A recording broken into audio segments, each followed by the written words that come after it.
Samantala, hawak na ng Quezon City Police District ang driver na responsable umano sa karambola sa Katipunan flyover sa Quezon City Huwebes ng gabi. 4 dito ang nasawi habang 30 iba pa ang sugatan. Ayon sa suspect, aksidente ang nangyari kaya siya ay humihingi ng tawad sa mga biktima. Ang balitang A to Z hatid ni Ian Maghanoy. Sa anak po nung nasawi. Sa lahat po ng kon po sa disgrasya po. Alam mo ba natin na hindi ko naman po sinasadya.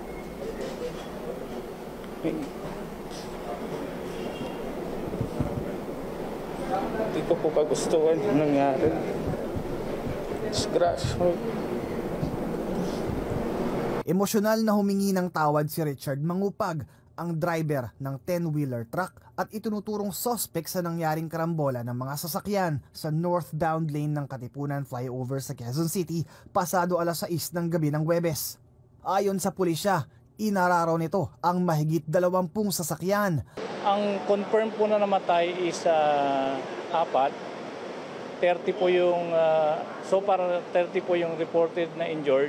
Aminado ang driver na tinakasan niya ang mga biktima matapos ang insidente. Natakot lang po ako ma'am dahil sa kwan ko po baka kuyugin po ako eh.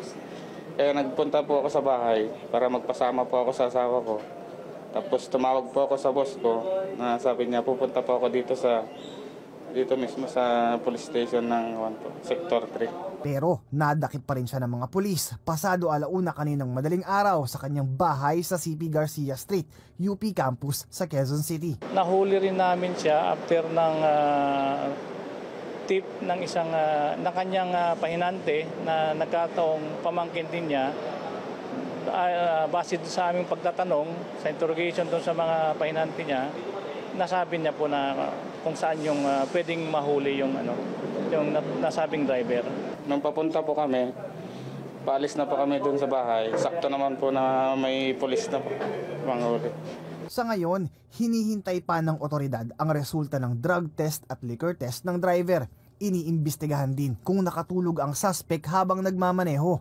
Wala pong busina ko narinig. Yung ihiyawan na lang po ng mga tao nung nabanggana po.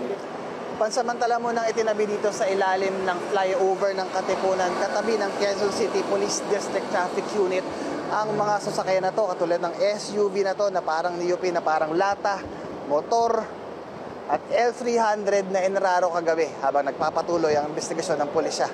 Patuloy ang pagdagsa ng mga kaanak ng biktima sa QCPD Traffic Unit para magsampa ng reklamo laban sa driver. Para sa injury po, tapos mga damage na nagawa sa motor ko, sa akin din po. Tapos hindi ko pagpasok sa trabaho po. Mahaharap si Mangupag sa mga kasong reckless imprudence resulting in multiple homicide, multiple physical injuries at damage to property. Samantala, agad din namang naibalik sa normal ang daloy ng trapiko sa Katipunan flyover. Para sa balitang A to Z, Ian Maghanoy.